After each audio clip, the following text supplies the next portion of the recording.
kanila. Makikipag-sparring rin ako sa isa sa kanila. Siya si Ippo Makonochi, isang featherweight na rookie champion ngayong taon at number 5 sa ranking. Bakit naman si Ipo pa? Naman! Ngayon lang ako nakakita ng ganitong kakip na boksingero. Kung maaari sana, medyo pumorma ka naman na para sumusuntok ka talaga, no? Ha? Oo. Wow, nakakatakot talaga. Hindi maganda kung sa mukha ako susuntok. Kunyari, susuntokin kita sa katawan, ha? Babagalan ko lang para kayang-kaya niyang iwasan. Tinamaan ako. Maabuso ang bata ka! Hindi pwede gano'n lang! Gusto ko mas exciting at dating! Bigyan mo ba ako ng kombinasyon? Sige ba mo! Ayun na naman sila! Hindi ako pwedeng padala sa kanila!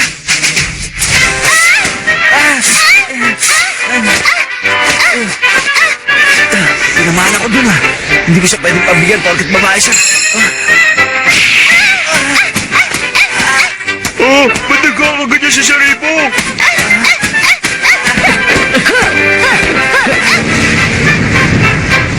Nakakahiya ka, Ipo! Ako na lang ang lalaban dyan!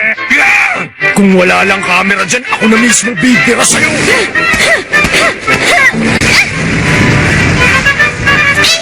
Isa mo naman dyan, bata! Wala pa kaming 3 minuto! Hindi pwedeng mauna ka. Ako muna, natalo ko sa jacket ko kanina eh. Maraming salamat, ha, boys. Salamat din sa'yo! Babalik ka rito ha!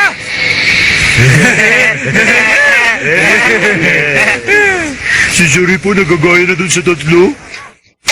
Tao po. Sandali lang! Andyan na ako! Sinong kailangan nila? Ha? Ay, Ippo, kamusta ka na? Ha? Pinanood ko lahat ng laban mo. Ang galing mo talaga, iho. Doktora Yamaguchi! Nag-iisa ka lang ba? Opo. Nagtatrabaho kasi ngayong gabi si nanay. Sige po, pasok po kayo sa loob. Kung pwede sana, doon tayo sa kwarto na may mahigaan. Huh? Bakit po ba kayo napunta dito ngayon? Dali, umiga ka na. Basta, umpisahan na natin. Umpisa na po natin? Ang alin? Dalian mo na.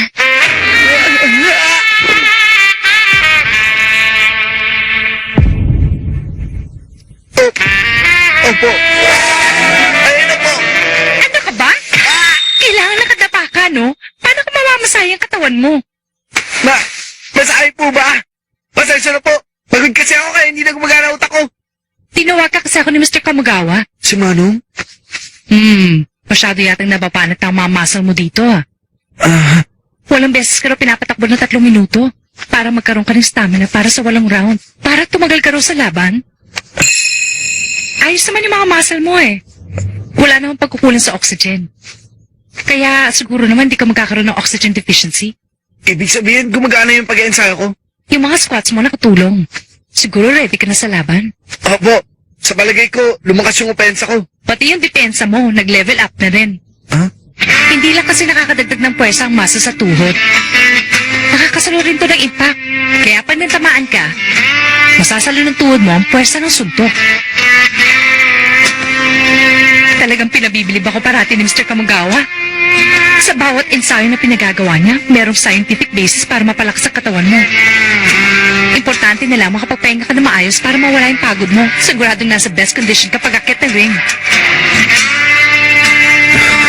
Alam mo, kanina ko pa sana sasabihin to sa'yo eh. Kasi, natutuwa ako na makita ka na malakas ka na uli. Kasi, nag-aalala rin kasi ako sa'yo eh.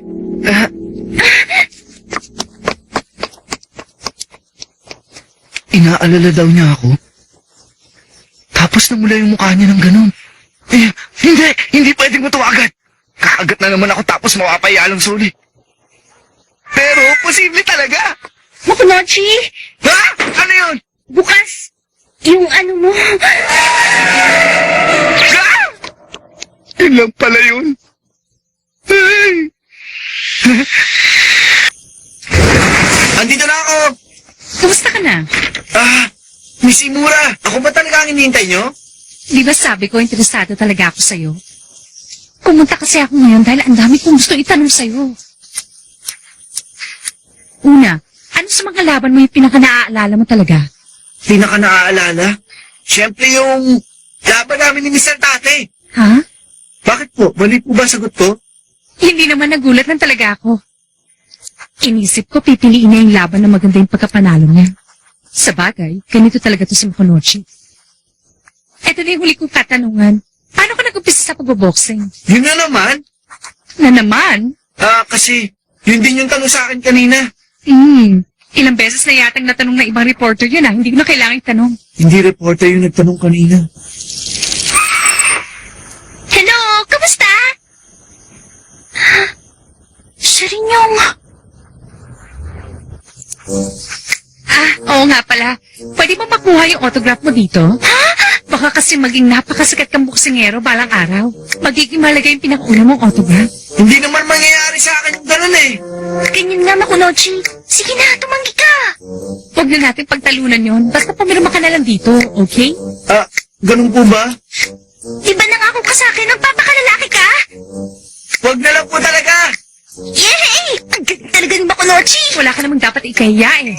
Sobrang kulit itong bruhang to Parang nakakaya kasi talagang isulat yung pangalan ko ng ganito eh. Wag! Wag kang pumayag! Hindi rin kasi ako sanay sa ganito. Wag! Wag!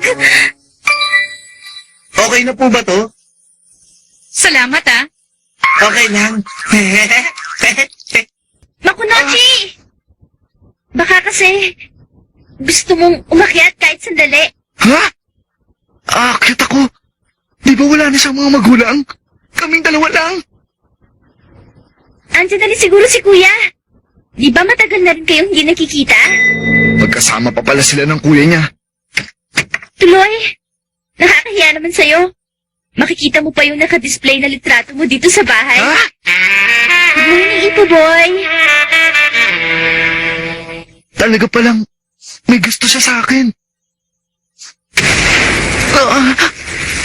Yan yung palaging tinitingnan ni Kuya para lalo siyang ganahan mag-ensayo. Ganun ba? Naku, mukhang hindi pa umuwi si Kuya. Maupo ka muna dyan. Magtitimpla lang ako ng kape. Buti na lang. Wala pa yung kuya niya. Teka, ibig sabihin nito,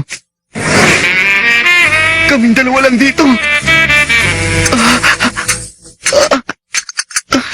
Ilan ang gusto mo? Kahit ilan ang gusto mo. Yung asukal sa kape ang tinatanong ko. Buti na lang napapatawa ko rin siya. Ngayon ko lang nakita. Lalo pa pala siyang cute pag tumatawa. Baka hindi na maulit yan. Magpakitang gilas ka na. Kailangang magpakitang gilas. May problema ka ba? Hindi, wala lang.